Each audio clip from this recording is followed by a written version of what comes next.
The rifle shot cracked through the evening air just as Georgia Summers pressed her charcoal against the paper, causing her hand to jerk and smear the carefully rendered clouds across her sketch.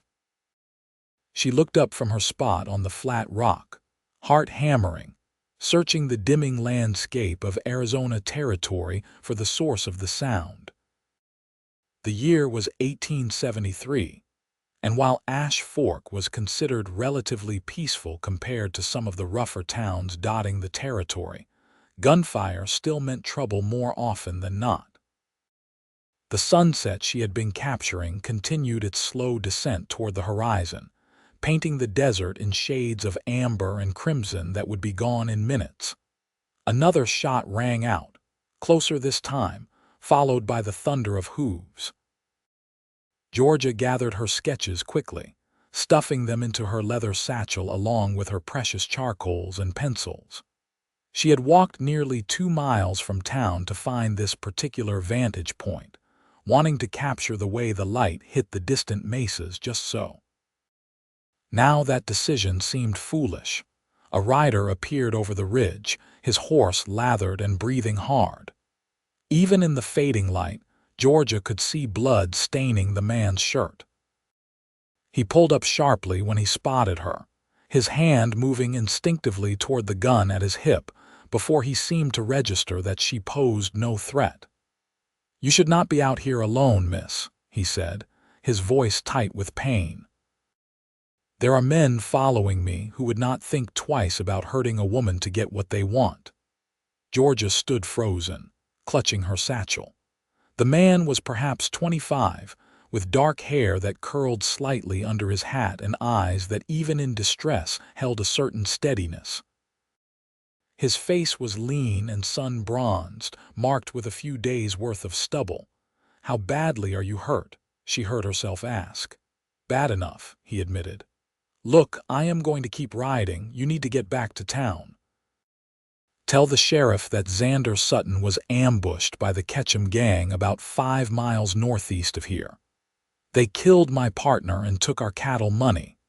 Before Georgia could respond, 3 more riders appeared on the ridge. The wounded man cursed and kicked his horse forward, veering away from her position. One of the pursuers fired, the bullet kicking up dust near the fleeing horse's hooves. "Stop right there," the lead rider shouted, pulling up in front of Georgia. His face was scarred and mean, his eyes assessing her in a way that made her skin crawl. "Pretty thing like you out here all alone. Where did he go?" Georgia's mouth went dry. She had been raised to tell the truth, but something about these men made every instinct scream danger. "I do not know who you are talking about," she said, trying to keep her voice steady. The scarred man leaned down from his saddle. "Do not play games with me, girl. We saw you talking to him." "A man rode past," Georgia said carefully. "He went that direction." She pointed deliberately away from the path Xander Sutton had actually taken. The men exchanged glances. The scarred one studied her face for a long moment, and Georgia forced herself to meet his gaze without flinching. "You better be telling the truth," he said finally. "Let us go, boys." They thundered off in the wrong direction, and Georgia released a breath she had not realized she was holding. Her hands were shaking as she began walking quickly back toward town, the sunset forgotten. She had just lied to what were clearly dangerous men, and she had no idea if the wounded cowboy would even survive long enough to reach help. The walk back to Ash Fork took nearly an hour in the growing darkness. By the time Georgia reached the main street, her feet ached and her mind was racing. She went straight to the sheriff's office, a small building near the general store. Sheriff Tom Brennan looked up from his desk as she entered, his weathered face creasing with concern. "Miss Summers, what are you doing out at this hour?" Georgia quickly recounted what had happened, describing both the wounded man and his pursuers. The sheriff's expression grew grim. "Xander Sutton," he said. "Good man. Works for the Double R Ranch and the Ketchum gang. They have been terrorizing ranches from here to New Mexico. Did he say which direction he was heading? He rode southwest, Georgia said. Toward the canyon country. The sheriff stood, reaching for his gun belt. I will need to form a posse. That man needs help and those outlaws need to be brought to justice. Will he survive? Georgia asked. If he is as tough as his reputation suggests, he has a chance, the sheriff said. You did the right thing lying to those men. The Ketchum gang would not have hesitated to hurt you. Georgia nodded, but she felt unsettled as she left the office. She walked the short distance to the boarding house where she rented a room, her mind replaying the brief encounter with the wounded cowboy. There had been something in his eyes, even through the pain, that had struck her. A determination, perhaps, or a fundamental decency that made him warn a stranger even while bleeding and pursued.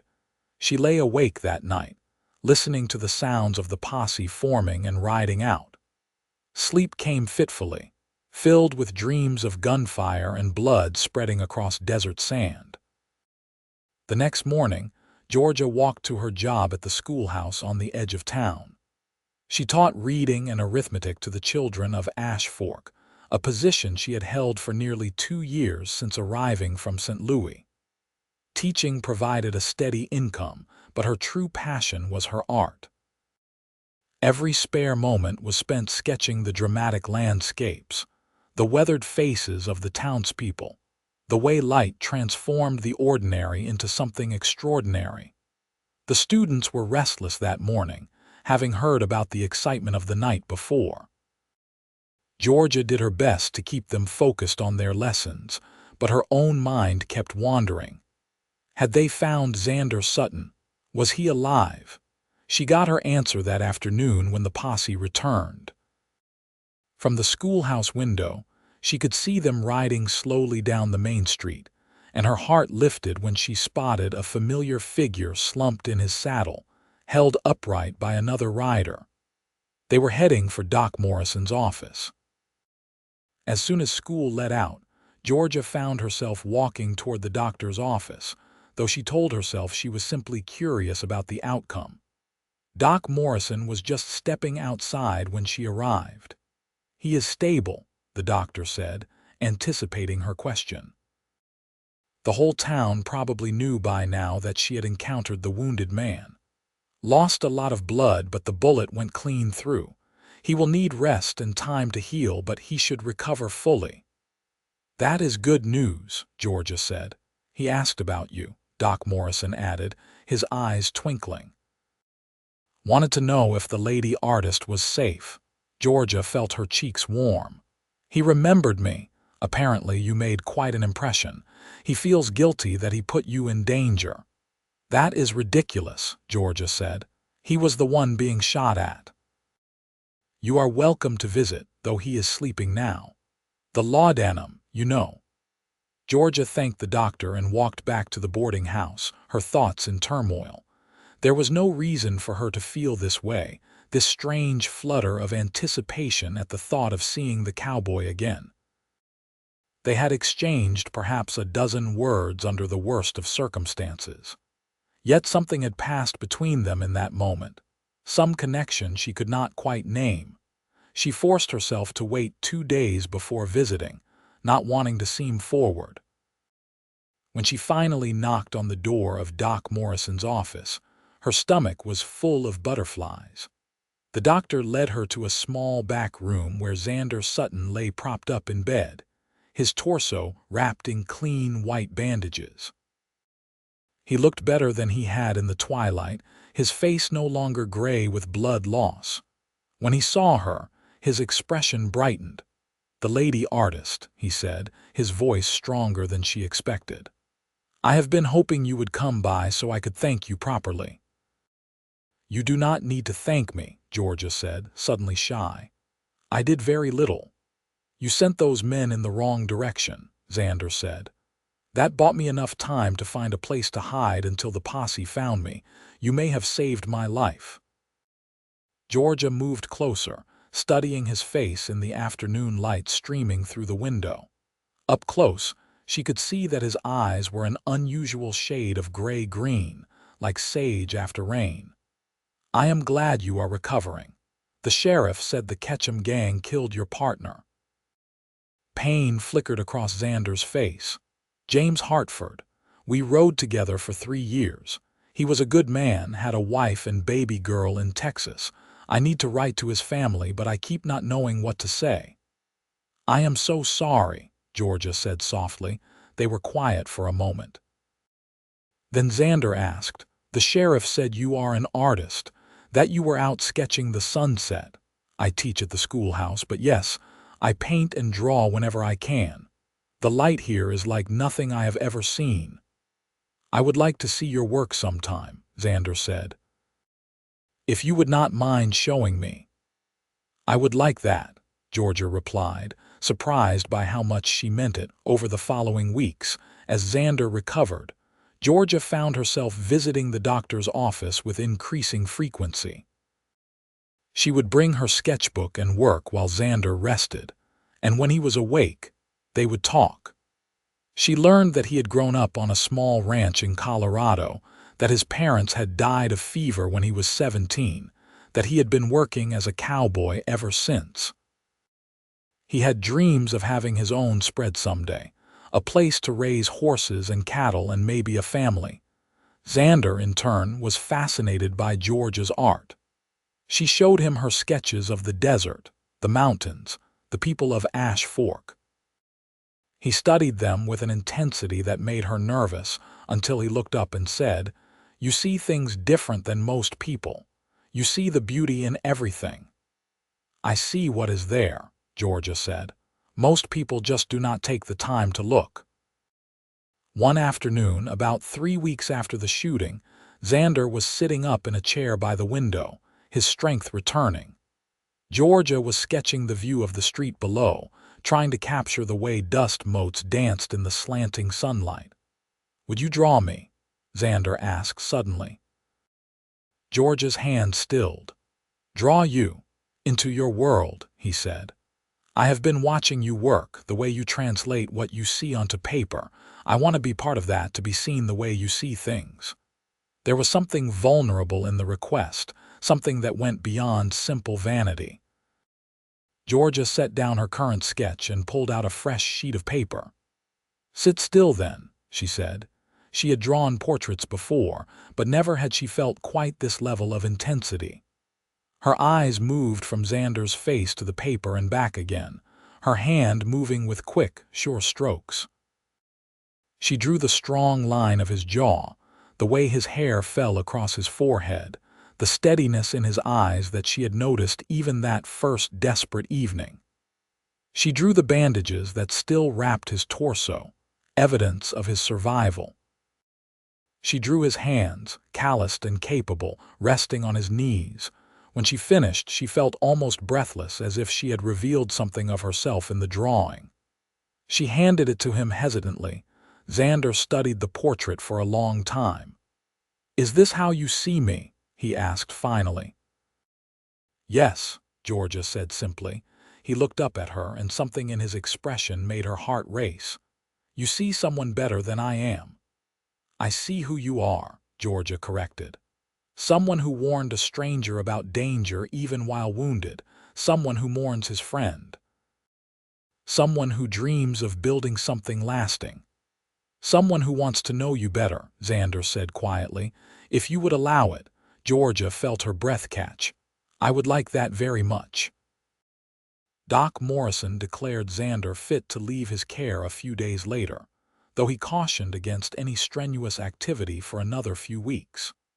The Double R Ranch sent a wagon to collect him, and Xander asked if Georgia would like to visit the ranch once he was settled. "I want you to see where I work," he said, "and I want you to meet some people who are important to me." Georgia agreed, and the following Sunday, Xander arrived in town with a gentle mare for her to ride. It was a beautiful morning, cool and clear, perfect for the 8-mile ride to the ranch. As they rode, Xander pointed out landmarks, telling stories about the land and the people who worked it. Georgia listened, charmed by his easy manner and the obvious love he had for this wild country. She found herself watching him when he was not looking, admiring the way he sat his horse, the competent grace of his movements. The Double R Ranch was larger than Georgia had expected, with a sprawling ranch house, several outbuildings, and extensive corrals. Cattle dotted the surrounding hills, and in the distance, she could see riders working. Ranch owner Robert Reynolds came out to greet them, a barrel-chested man in his 50s with kind eyes. "So this is the lady who saved your hide, Sutton," he said, shaking Georgia's hand with surprising gentleness. "We owe you a debt of gratitude. Xander is one of our best men." "I did very little," Georgia protested, but Reynolds waved her words away. "You kept your head and did what needed doing. That is the mark of good character." Reynolds' wife, Martha, insisted they stay for lunch, and Georgia found herself seated at a large table with the ranch family and several of the senior hands. The conversation flowed easily, full of jokes and stories, and Georgia felt herself relaxing in a way she rarely did in town. These were hard-working people, salt of the earth, and they had clearly taken Xander in as one of their own. After lunch, Xander took Georgia on a tour of the ranch.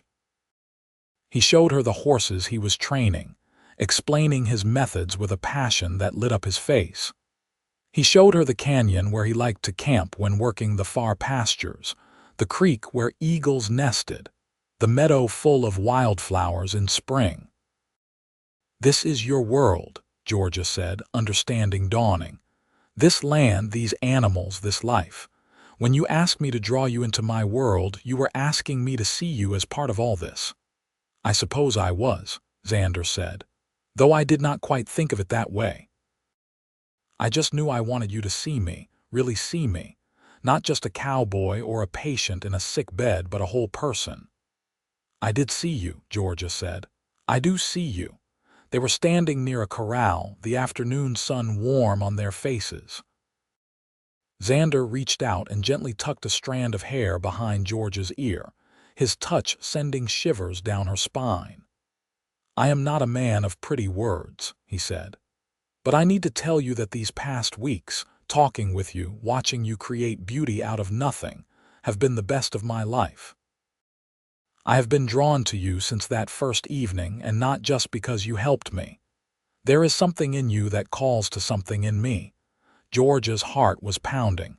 "I feel it too," she whispered. "I have tried to tell myself it is too fast, that we barely know each other, but every time I see you I feel more certain." "Certain of what?" Xander asked, stepping closer. "That this is something real," Georgia said, "something that could be lasting if we let it." Xander cupped her face in his hands, his touch infinitely gentle. "May I kiss you?" "Yes," Georgia breathed. The kiss was soft at first, tentative, a question and an answer all at once. Then it deepened, and Georgia felt as if she was falling, surrendering to something far bigger than herself. When they finally pulled apart, both were breathing hard. "Georgia Summers," Xander said, his forehead resting against hers.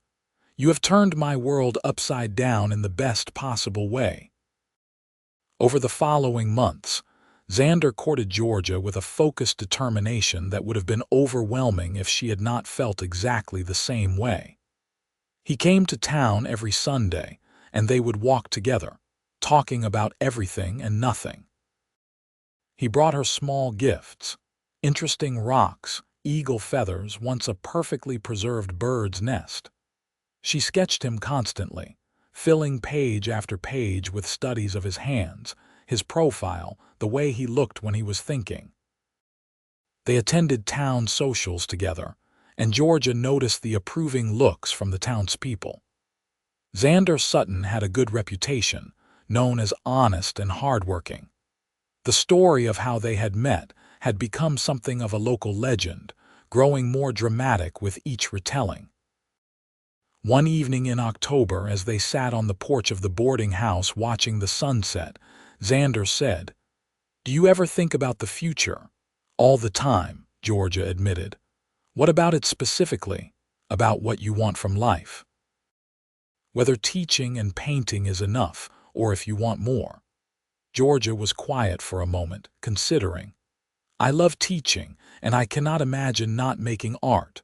But I would be lying if I said I had not been thinking about other things lately. About partnership, about building a life with someone.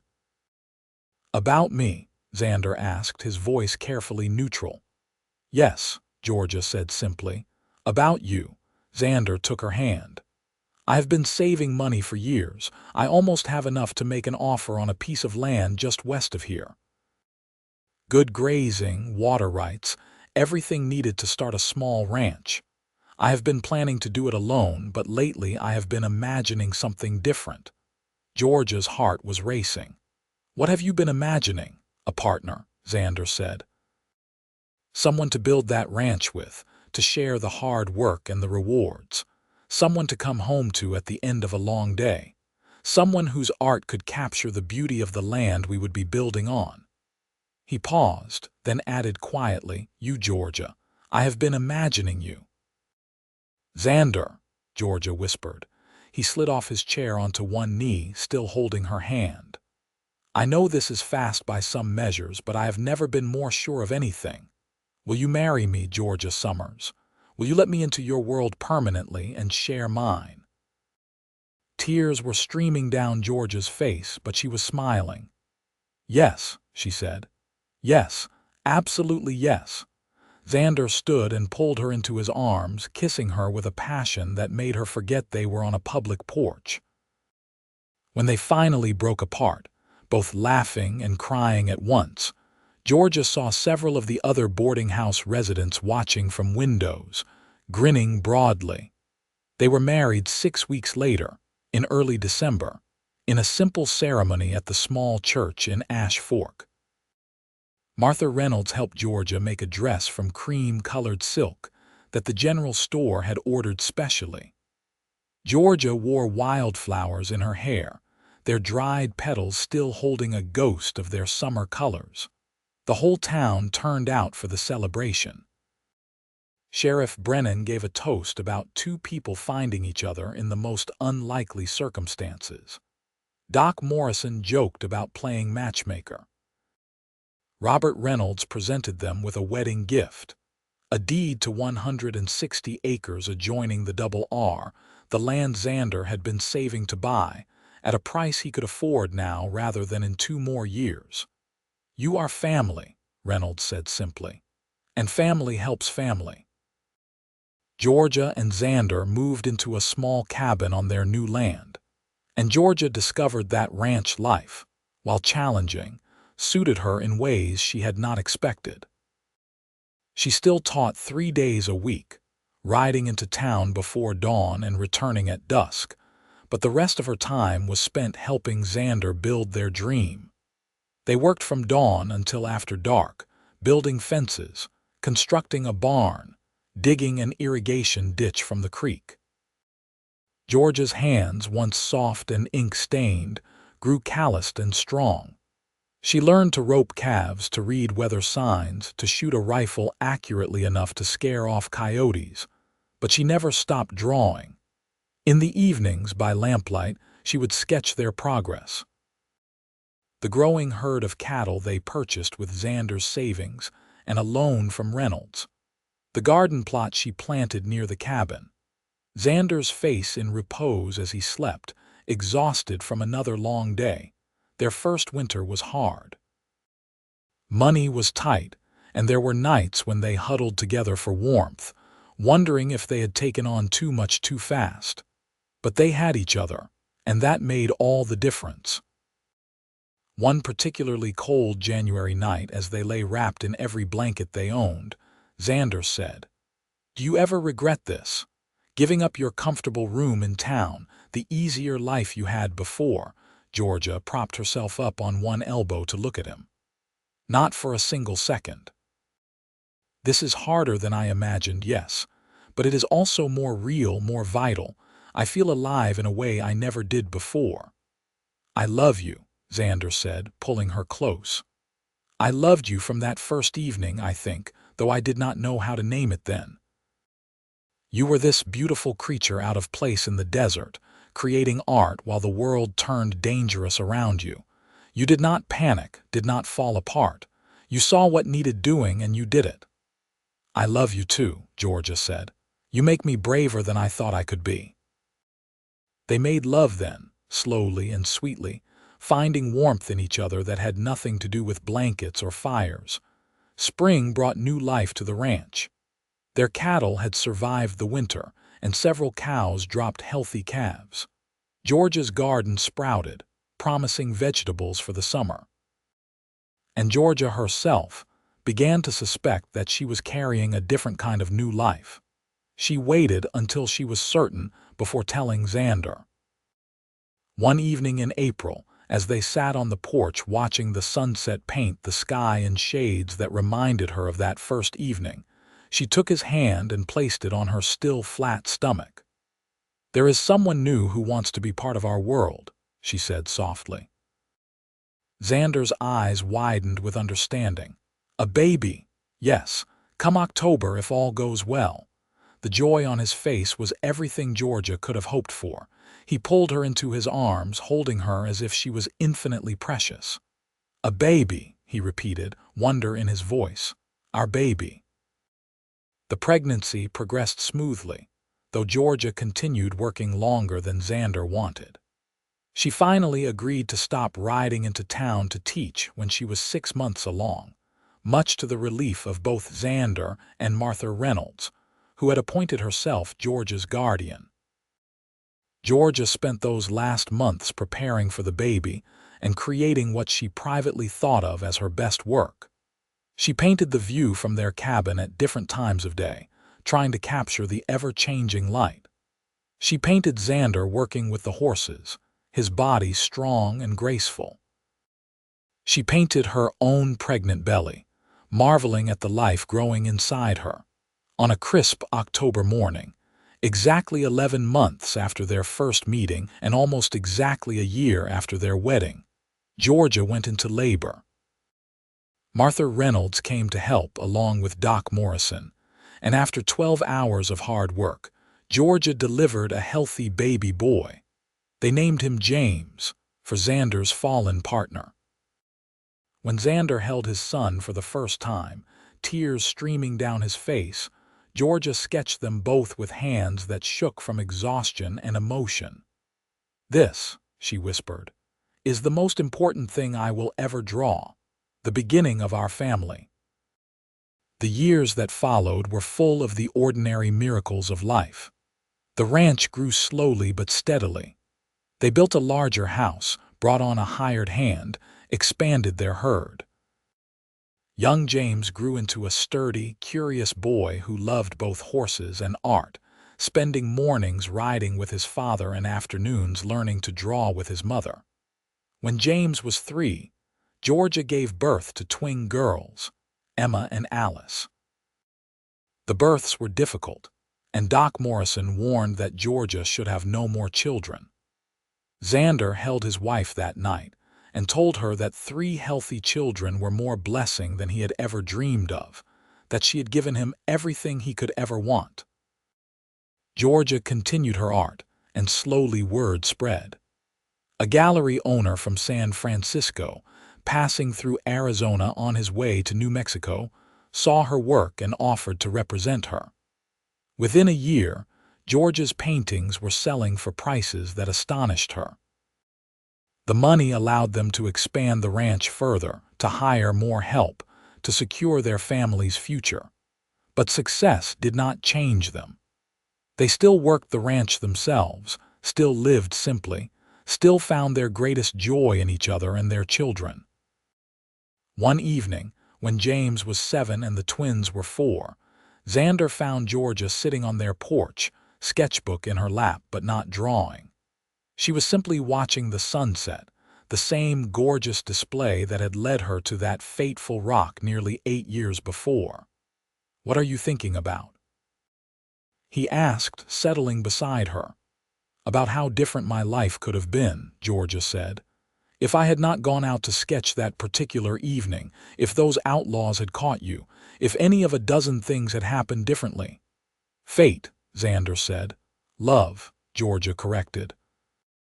the kind that changes everything.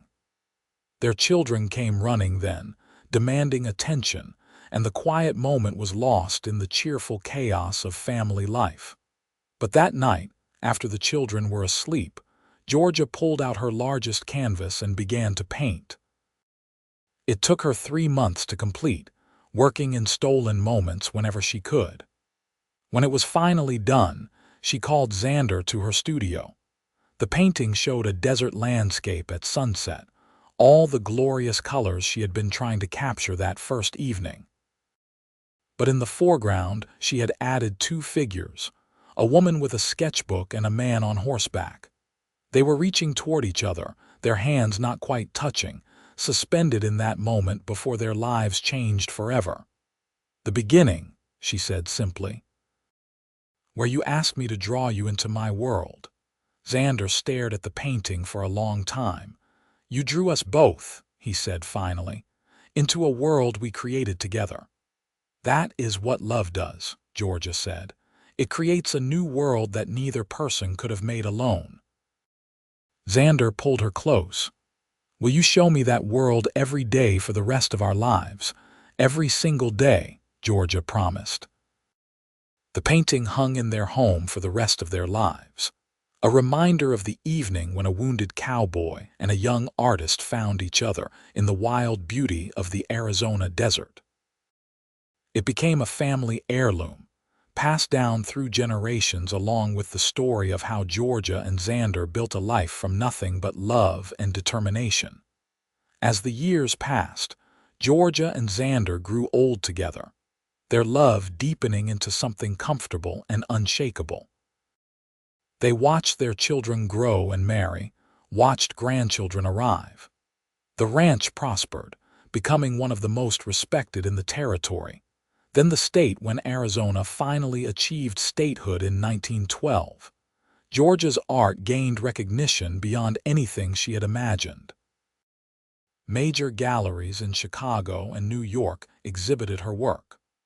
Art critics praised her ability to capture both the harsh beauty of the western landscape and the quiet dignity of the people who inhabited it. But her favorite pieces were always the simple sketches of her family, the everyday moments that made up a life well lived. Xander remained a working rancher until arthritis finally forced him to let his sons take over the day-to-day operations. He never lost his love for the land or his horses, and even in his 70s, he could often be found in the corral, training a young horse with the same patience and skill he had always possessed. On their 40th wedding anniversary, surrounded by children, grandchildren, and friends, Xander stood to give a toast. His hair was white now, his face deeply lined from a lifetime in the sun, but his eyes were the same clear gray-green that had captivated Georgia all those years ago. 40 years ago, I was running for my life, bleeding and scared, he said. I came over a ridge and saw an angel sitting on a rock, making art out of nothing but paper and charcoal and vision. I thought I was asking her to draw me into her world, but the truth is, she drew me into life itself. Everything good I have, everything I am, comes from the moment she chose to lie to dangerous men to protect a stranger. He turned to Georgia, taking her hand. You saved me in more ways than you know that evening. You continue to save me every day just by being who you are. I love you more now than I did on our wedding day, which I would not have believed possible then. Georgia stood, tears streaming down her face. And I love you more than words can express, though I have spent 40 years trying to capture you in my art. You asked me to draw you into my world, but you gave me a world worth drawing. Every sunset, every day, every moment we have shared has been a gift. They kissed then, to the applause and cheers of their family, and Georgia thought about that first sketch she had made of Xander, the one that still hung framed in their bedroom. She had captured something true in that drawing, some essential quality of the man she was coming to love. But no single image could contain the reality of a life shared, of love that grew and changed and deepened through 4 decades of joy and sorrow, triumph and hardship. That night, after the party was over and their family had gone home, Georgia and Xander walked out to the spot where their original cabin had stood. It was gone now, replaced by a modern house for their youngest son's family, but the view was the same. The sunset painted the sky in familiar shades of amber and rose and gold. "You remember what you said to me that day at the ranch before we were married?" Georgia asked. "About imagining me as part of your world." "I remember every word we have ever spoken to each other," Xander said. "I have been thinking about that lately," Georgia said. "About how we do not really draw people into our worlds. We create new worlds together, you and I. Neither of us is living the life we would have had without the other." "Thank God for that," Xander said. "I cannot imagine a better world than the one we built." They stood in comfortable silence, hands clasped, watching the sun sink below the horizon. Somewhere in the house behind them, a grandchild laughed. A horse whinnied in the corral. The evening breeze carried the scent of sage and juniper.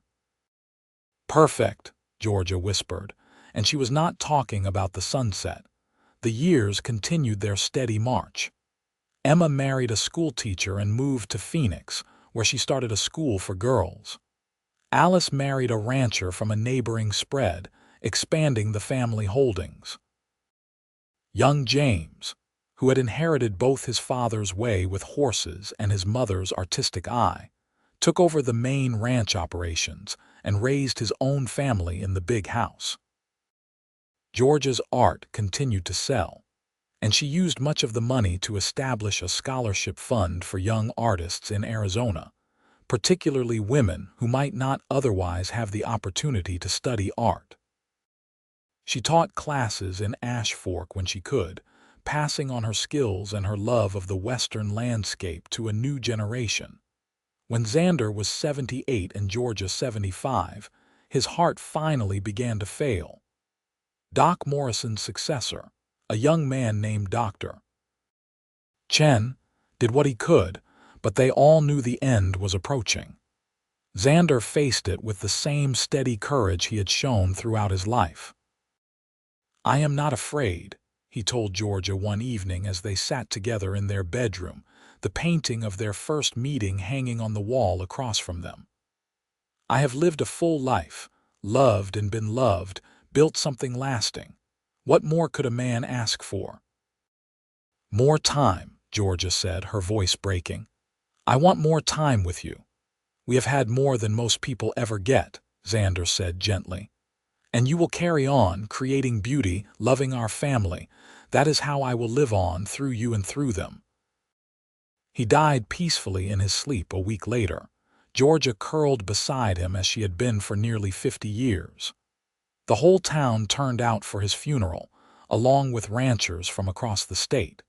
He had been respected and loved, a good man who had lived his values every day. Georgia grieved deeply, but she did not break. She had Xander's strength in her now, woven into the fabric of who she was. She continued to paint, though her work took on a different quality, more contemplative, suffused with memory and love. Critics called her late period her finest work, but Georgia did not paint for critics. She painted because it was how she understood the world, how she processed the great gift of her life with Xander. She lived another 7 years, long enough to see the ranch prosper under James's management, to hold great-grandchildren in her arms, to complete one final painting. It was a companion piece to the one she had painted after their 7th anniversary, but instead of showing the moment before their hands touched, it showed an old couple standing together, hands clasped, watching the sunset. Their bodies were weathered and aged, but their connection was palpable, unbreakable. She titled it simply Our World and left it to James with instructions that it should hang beside the first painting, showing the beginning and the fullness of their love. Georgia Sutton died peacefully in her sleep on a spring morning, surrounded by flowers from her garden and sketches from her grandchildren who had inherited her talent. She was buried beside Xander on a hill overlooking the ranch they had built together, with a view of the sunset that had brought them together all those years ago. At her funeral, James read from a letter his mother had written to be opened after her death. In it, she wrote about the gift of unexpected love, about how a chance meeting could change the course of a life, about the beauty that could be created when two people chose each other every day. "My greatest work of art was not any painting or drawing," she had written. "It was the life I built with your father, the family we created, the love we shared. When that wounded cowboy asked me to draw him into my world, I had no idea we would create something far more beautiful than anything I could capture on canvas. That is the real magic of love. It turns two separate worlds into one shared masterpiece." The ranch continued to thrive under James's management and eventually his children's. The family grew and branched, spreading across Arizona and beyond, but they always remembered their roots. Every generation heard the story of how their great-great-grandparents met, how a moment of courage and kindness in the face of danger had sparked a love that lasted a lifetime. The two paintings hung in the family home, protected and preserved, a testament to a love that had shaped not just two lives but countless others. Visitors to the ranch would often stop to look at them, moved by the obvious devotion captured in Georgia's skilled hand.